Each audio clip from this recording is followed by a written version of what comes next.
Hey YouTube, Mark Hoffman here, and today I'm going to be restoring a knife for RJ over at RJ's Knives, and he sent me a old timer, and it is, I believe, a 34 OT.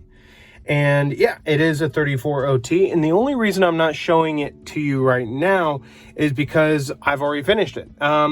I didn't do a video clip of what it looked like before because I'm actually going to just link his video down below, so then you can check out his channel on what the knife actually looked like before I got it.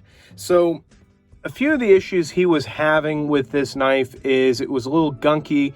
The finish was not really all there. The blades were not sharp, or as sharp as I thought they should have been, at least. He had some finishing issues. This is all from my point of view. He didn't tell me this. The only thing he told me is that he wanted to see if getting the main blade cleaned out would maybe make the blade a little stronger, which unfortunately it didn't, but all the other blades had a great snap to them, and getting it cleaned and oiled really did help everything out in the end. So here we go on to cleaning this knife.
So that is it. This is the knife itself. It's finished, it's done. And RJ wanted me to go with a dark patina on this, so I just threw this into some apple cider vinegar. But it changed this knife completely. So in some of the clips that I showed you, you could see that I had added a satin finish to this knife, and I had restored a little bit of the flat grind of the knife itself.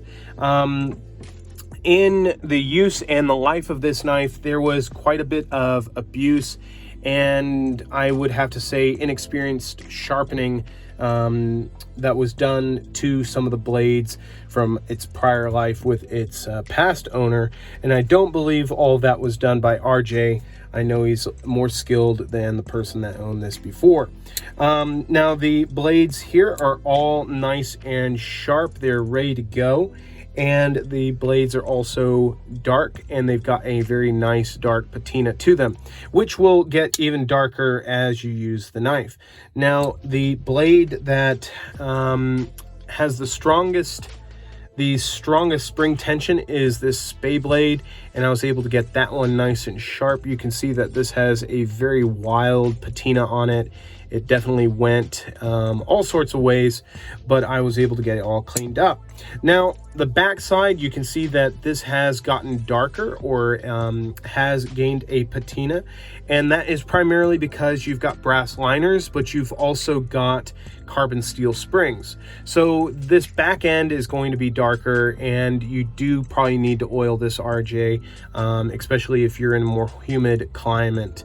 So for this knife, I tried to get it as loose or as springy as I could. And I mean, it does close a lot better, but that spring, I don't actually think that is just from years of use. I think that may have just been a manufacturing issue there. But I just don't feel like a spring could get that weak over all those years versus these springs having such a nice snap. Now, when it came to the bolsters, I had to buff those out, and I had a little bit of a challenge there, a few dents and dings, but as you can see, those bolsters came out really good. On this side here, I actually had to file that down just a little bit just to get that all evened out into a nice sharp edge there, and it came out really, really good. I say file, but I just used sandpaper to file this back down to what it needed to be and to get everything lined up. But I see this knife giving you years of use, and even though this main blade has a little bit of a weaker spring, it will still cut like the dickens. And before I ship this back to you, RJ, I will give it a good strop and make sure it's all hair shaving sharp for you. So that is a video that I've wanted to make, and I've been wanting to do something with RJ. I either wanted to interview him or do a collaboration video, but I just haven't really worked out how to do all of that yet. So this was really the closest thing that we could think about doing here. So if you liked the restoration of his knife and how it all came out, you can send me your knife also for restoration or repair work. I do almost any kind of knife within reason. I mean, I'm not a miracle worker. I still have this case that I need to send off, and I mean, I can't create blades, you know, but I can clean them, I can refinish them, and I can do slight restoration of the shape and appearance of the knife itself. So thank you guys so much for checking out my video, and thank you again, RJ, for allowing me to work on this knife. And don't worry, I will be sending you over a few fun little gifts, so be ready for that as well. So till the next video, I will talk to you guys later. Bye-bye.